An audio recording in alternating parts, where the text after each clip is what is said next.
Olá! Hoje vamos dar continuidade à leitura e escrita de arquivos, mas agora focando nos arquivos binários.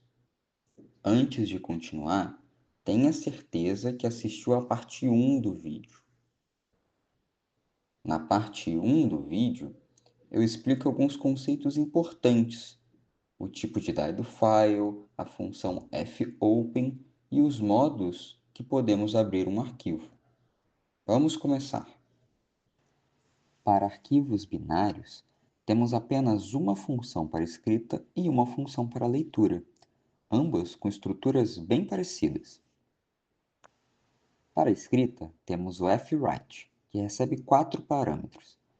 O primeiro sendo o endereço do dado a ser escrito, o segundo sendo o tamanho do dado a ser escrito. Para isso, usamos o sizeOf, que retorna o tamanho em bytes do parâmetro que passamos. O terceiro parâmetro é a quantidade de itens a serem escritos. E o quarto e último parâmetro é o ponteiro do arquivo. No nosso exemplo, definimos um vetor de inteiro chamado números e passamos esse vetor como primeiro parâmetro. Como segundo parâmetro, passamos o tamanho de um inteiro usando sizeOfInt. Como terceiro parâmetro, passamos 5, que é a quantidade de números do vetor. E, por fim, passamos o ponteiro do arquivo. Para a leitura, usamos a função fread, que é muito parecida com o fwrite, só mudando que o primeiro parâmetro agora é o endereço da variável que queremos guardar o dado que estamos lendo. No nosso exemplo, definimos um vetor de caracteres chamado letras e passamos como primeiro parâmetro. O segundo parâmetro, agora, é o sizeOf de um char. O terceiro parâmetro é a quantidade de dados que queremos ler. No nosso caso, é 4. E, por fim, passamos o ponteiro do arquivo. Vamos ver um exemplo de escrita e leitura em um arquivo binário. Vamos supor que estamos trabalhando com uma struct pessoa, que contém um vetor de char, chamado nome, e um inteiro chamado idade. Queremos guardar em um arquivo binário essa struct para usarmos ela outra hora. Primeiramente, definimos o ponteiro do tipo file, chamado arquivo, e uma struct pessoa chamada p. Usando o fopen, abrimos um arquivo chamado dados.bin no modo de leitura. Queremos abrir no modo de leitura, então normalmente seria a string w. Mas como estamos trabalhando com arquivos binários, adicionamos um b no final, ficando a string wb.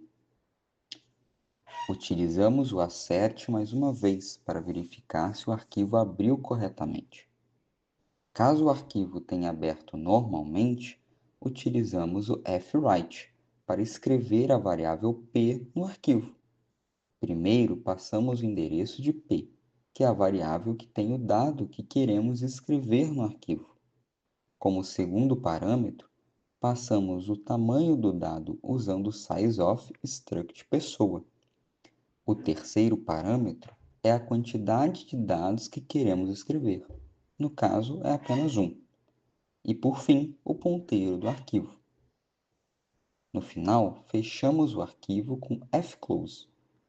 Desse jeito, esse código cria um arquivo chamado dados.bin e armazena nele os dados da struct pessoa. Vamos ver agora como ler esse dado. Vamos supor que estamos em outro dia e precisamos desse dado do arquivo. Para isso, faremos de forma bem parecida. Definiremos um ponteiro do tipo file, chamado arquivo, e usaremos o fopen para abrir o arquivo chamado dados.bin, no modo de leitura. Lembrando que agora devemos usar a string RB para arquivos binários, adicionando o bzinho na string do modo.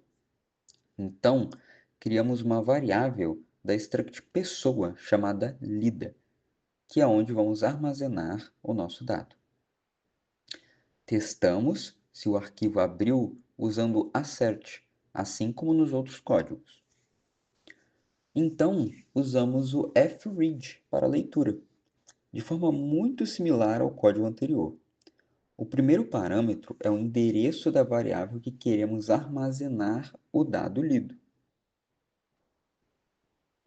No nosso caso, a variável lida. O segundo parâmetro é o tamanho desse dado. Utilizamos, então, o sizeOf struct pessoa.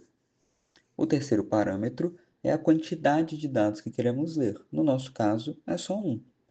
E, por fim, o ponteiro do arquivo como quarto parâmetro. Depois disso, fechamos o arquivo usando fclose, pois não queremos ler mais nada. E, por fim, printamos na tela o nome e a idade da struct usando printf. Dessa forma, esse código consegue ler um dado que salvamos anteriormente num arquivo binário e carregar ele para dentro do programa. Agora que você conhece as funções para trabalhar com arquivos em C, pratique um pouco, tente rodar os códigos que vimos nesse vídeo e tente escrever e ler seus próprios arquivos.